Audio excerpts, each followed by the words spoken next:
What's up, everybody? It's me. I'm back with another review, and today I'm talking about the new album from Sophie Ellis-Bextor, her eighth studio album entitled Perimenopop.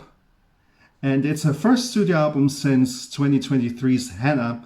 And I have to say right off the bat that it's her most up-tempo album since 2011's Make a Scene, which is also a dance album. And I've listened to it a few times now, and will comment briefly on each track. So let's get started. The first track is Relentless Love, and it begins with a dreamy synth sound and some pretty vocals before it goes straight into dance pop mode.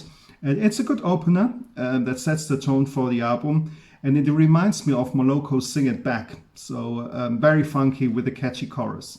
The second song is the third single from the album called Vertigo, and is more electronic than Relentless Love, and it sounds even more modern. And it was actually co-written by Hannah Robinson, who has also written a number of songs with Sophie in the past, such as Me and My Imagination and Bittersweet. And the song features some strings that reminds me of Dua Lipa's Training Season. And it sounds a bit rougher, but I think it's a good song for the house clubs. Track 3 is the fourth single, titled Taste.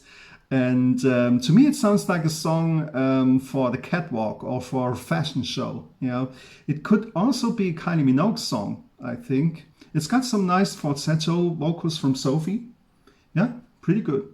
Song number 4 is the latest single called Stay On Me. And although it's up-tempo, it's more laid back in a way. Now, it's a good song to drive into the sunset with the windows down, and it was actually co-written by Caroline Aileen, who has also worked with Dua Lipa, and it was also co-written by Julia Michaels and Selena Gomez. Yeah, that's Selena Gomez co-wrote that song. The next song is my favorite song on the album, and it's called Dolce Vita. In a way, it's the 2025 version of Groove Chat by Spiller, which Sophie obviously sang on, which came out 25 years ago. Can you believe it? Time flies. And there are also similarities between these two songs, as both songs contain a sample from a disco song from the 70s. Groove Chat contains a sample from Love Is You by Carol Williams, and Dolce Vita contains a sample from Hit and Run by Lolita Holloway, who's been sampled many times, and also sang on Relight My Fire, the original by Dan Hartman. And both songs are perfect for summer. So if you're looking for a song for a beach bar or a nightclub at the beach, this is the one. So I swear, when I hear this song, I have images of Miami or Ibiza in my head. Definitely my favorite song on the album. With the next song, Time, Sophie slows things down a bit, which I think is a nice change after a pace of 6 more or less up-tempo songs. And the song may not be as spectacular as the previous ones, but I think it's a lovely moment. And in a way, it's the 2025 version of Today the Sun's On Us, from her Trip the Light Fantastic album. Track 7 is Glamorous, and it's not spectacular either. It's got a nice melody, but doesn't leave a big impression. It sounds like something Sophie could have released 15 years ago. It could also be on the Make a Scene album. It's pleasant to listen to. And I don't want to say it's an album filler because that always sounds a bit mean, I think. But let's just say I wouldn't pick this song as a single. But I like it. The next song was the first single release from the album, called Freedom of a Night. And the music video was directed by Sophie Muller and is a sequel to the music video for Murder on the Dance Floor, which was also directed by Muller. And I think that was a clever decision, because Freedom of a Night is the first single after the resurgence of Murder on the Dance Floor, following its use in Saltburn. And I have to say, isn't it amazing how 20-year-old songs or even older are getting new attention, or the attention of a new generation, because of a movie or TikTok? I'm not on TikTok. I have no interest in signing up, to be honest. But obviously it happened several times now, that songs have become popular again because of social media, whether it's songs by Fleetwood Mac, Kate Bush, obviously Running Up That Hill on Stranger Things, or Sophie Ellis-Bextor. And for Sophie in particular, this has opened the door to America, because I think she's never played shows there before. And now she's playing shows in America. And also, in my home country of Germany, Murder also re-entered the top 20 and achieved gold status 23 years after its initial release. So yeah, that's fascinating, I think. So I think the downside, however, is that even though she's had several top 10 hits in the UK, internationally people will always know Sophie for this one song only, I think.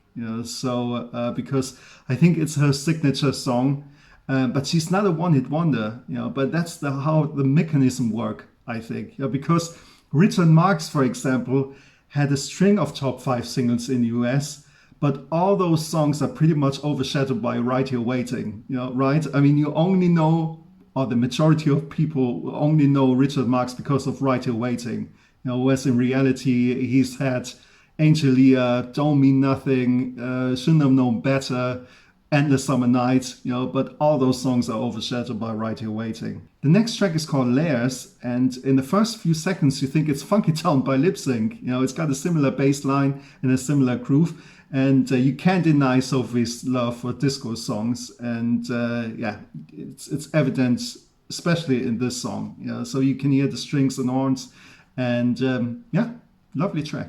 The next song is Diamond in the Dark, and when you hear it, you think, oh, it sounds a bit like Nile Rodgers. And that's no coincidence, because Nile Rodgers actually co-wrote this song. So Nile Rodgers, of course, the soul and funk legend who was involved in pretty much every dance song of the 70s and 80s you can think of. And I saw him live in concert last year, and man, he played them all. So I was amazed at how many hits this guy had. He played not only the Chic stuff, but also We Are Family, Upside Down, Spacer, Material Girl, Let's Dance, Get Lucky. So I mean, man, so many hits. So I don't think he actually played guitar on this song, but you can definitely hear his influence. So probably the most disco-esque song on the album. And I think the song would work really well live, because it sounds modern, but also has a retro vibe to it. Song 11 is Hard Sing, and to me it sounds like a mix of Taylor Swift and Ellie Goulding. So to me it sounds interchangeable. Doesn't really sound like a Sophie Ellis-Bextor song. Probably the weakest song on the album. The last song is Don't Know What You've Got Until It's Gone, and I think it's a nice song to end the album with. And I find it charming that she still sings with that British accent, because in this one line she sings, everything that matters, layers of the past. So she never changed that, So Murder on the Dance Floor and Past and all that stuff. So yeah, I think it's lovely. So yeah, lovely song to finish the album. So let's take a look at the booklet. Here it is. I think that's the same as on the front cover. Yeah, I think so.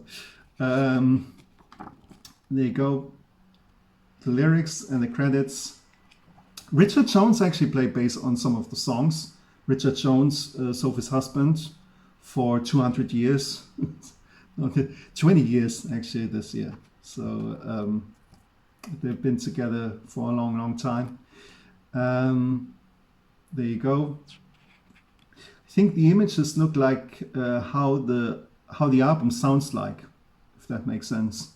It's bubbly and uplifting, refreshing, whatever you want to call it. Yeah, there you go. That's the book. That's the booklet. So, bottom line, I can recommend this album to people who only know Sophie Ellis-Bextor because of Murder on the Dance Floor. If you like Murder, you like this album. So it's up-tempo and it's a good dance record. And for my taste, maybe one or two slower songs would have made the album more memorable overall, but they are definitely enjoyable songs that grabbed me right away after a few listens.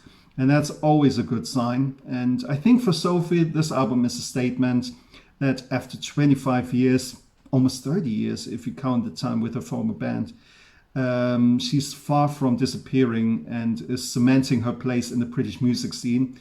And overall, in my opinion, it's a wonderful and fine album. This was my album review of Sophie Ellis-Bextor's Perimenopop. I hope you enjoyed it, and if you did, give me a thumbs up, leave a comment or subscribe to my channel. I would appreciate it, and thanks for watching. Bye.